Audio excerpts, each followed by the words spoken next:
What's up, guys? It's Benchez, and welcome to Donkey Kong Country. I figured, for those of you who don't know, Donkey Kong and I have an extremely large beef with one another, and I figured the only way I feel worthy enough to squash this beef that I have with me and this giant ape is to play a couple of his games. Maybe that way we can finally squash this beef that we have with one another. So, in spite of that as well, since Yooka Laylee is actually coming out very, very soon, I figured why not play some games from the old Rareware dev teams and play some games that, that they worked on. So that's what we're going to do today. We're going to be playing some Donkey Kong Country, and I'm just going to be doing a bunch of Rareware games. So we're going to be doing this one, we're going to be doing some other ones here down the line. It's basically like a retrospective of Rare all the way up to the release of Yooka Laylee.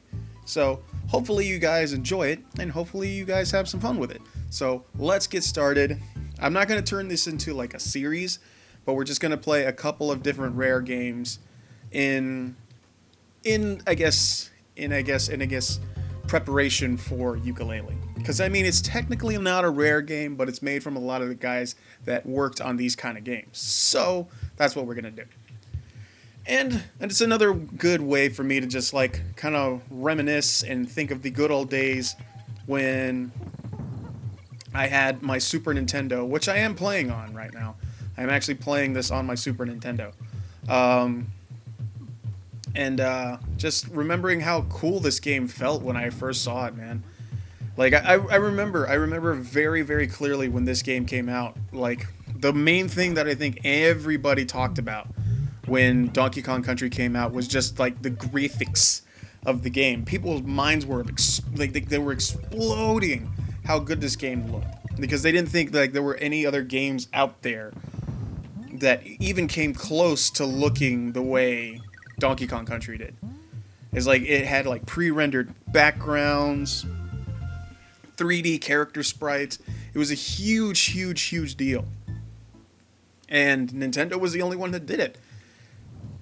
Well, I mean, later down the line, there were other games that attempted to mimic this style as well, but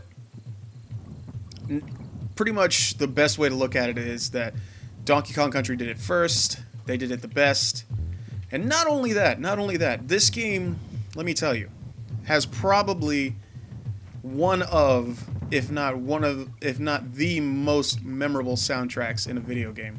I know a lot of people will say like a Final Fantasy game or Halo or something like that, but there are so many iconic music tracks in this game that, like, the second you hear them, the first thing that you think of is Donkey Kong Country.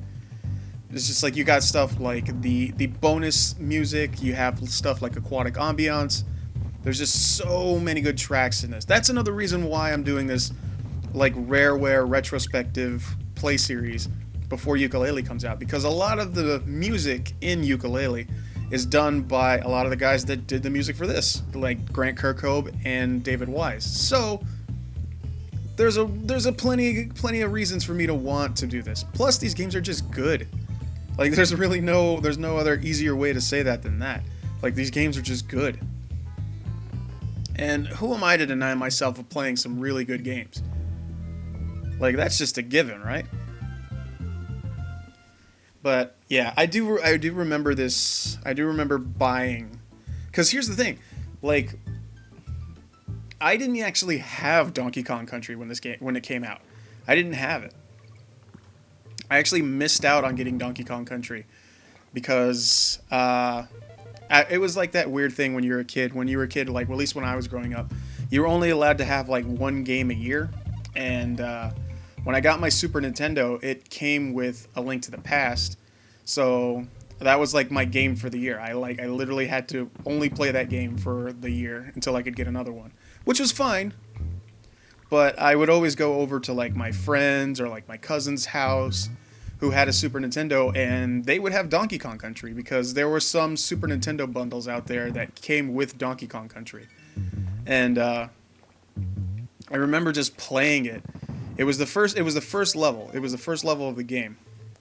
And I was just completely just blown away. by like just how the game looked, because at the time I'd never seen a game that looks like this. Like, this was like the first time I've ever seen something like that, and I'm just like, whoa. Like, I was shocked because I didn't know the Super Nintendo could do this. And I was just blown away by it, man. I played through the first level, I thought it was cool, and then I let my cousin play some more, and then I got to play the first water level. I think it's like the Clam City or something like that. And I heard aquatic ambiance for the very first time. And just let me tell you something. Let me tell you something.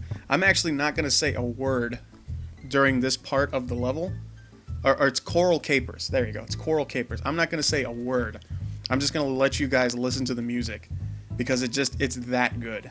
So sit back, enjoy aquatic ambiance in Donkey Kong Country. Here we go.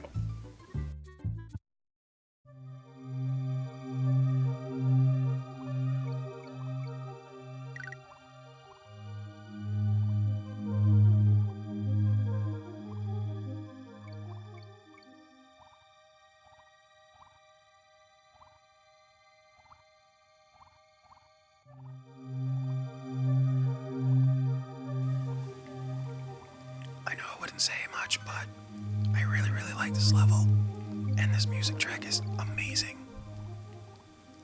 I literally listen to this when I try to relax sometimes, because it's really good.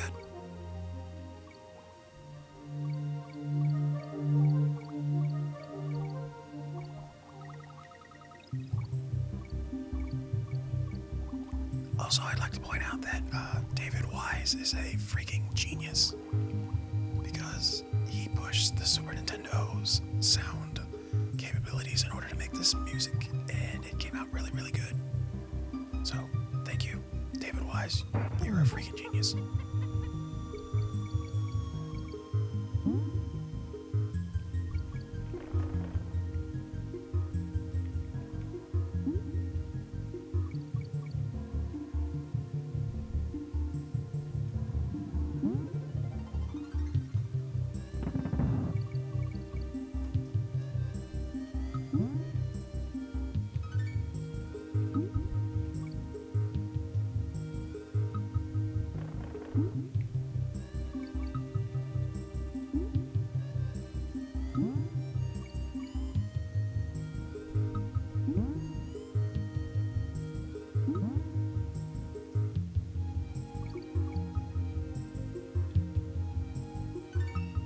I can't get over how good this song is. Holy crap.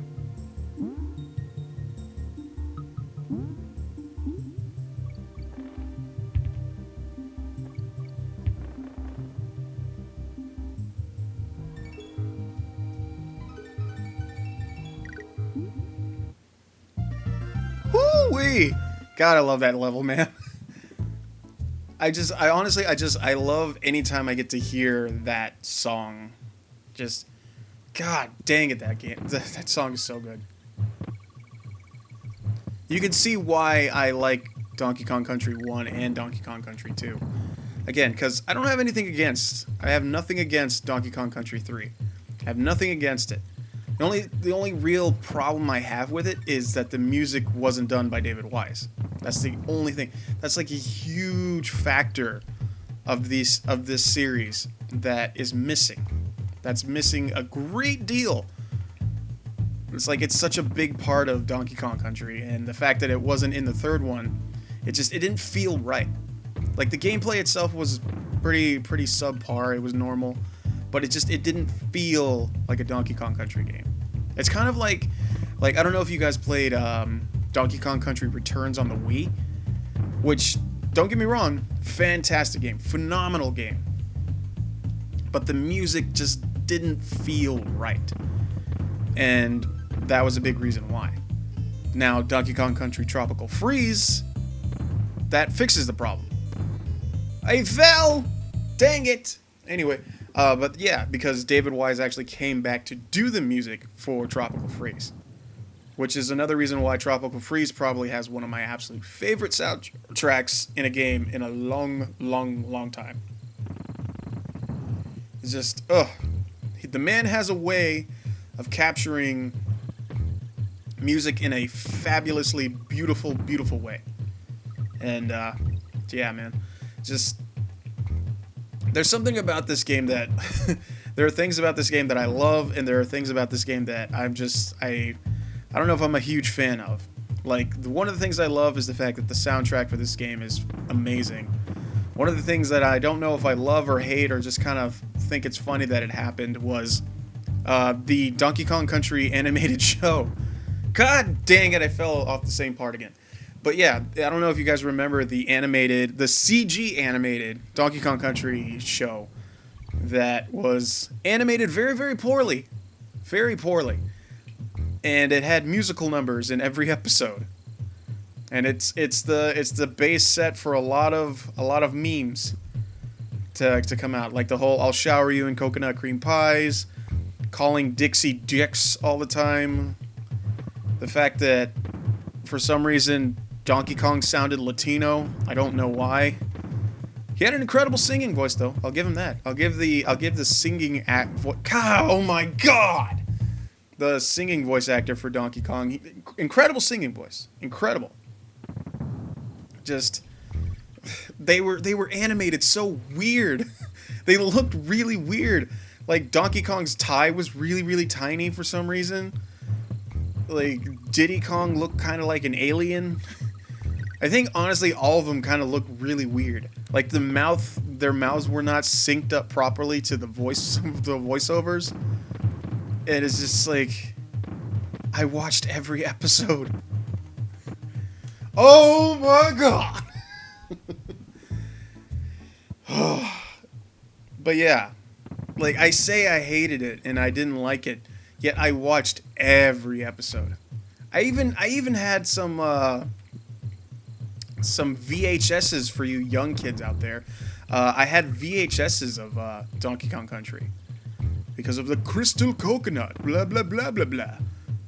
But yeah, because I had gotten this promotional tape in the mail because I had a subscription to Nintendo Power, and it was basically a tape talking about Donkey Kong 64 and Jet Force Gemini because they were the two big new games coming from Rare, and there was a commercial on that tape for the Donkey Kong animated show.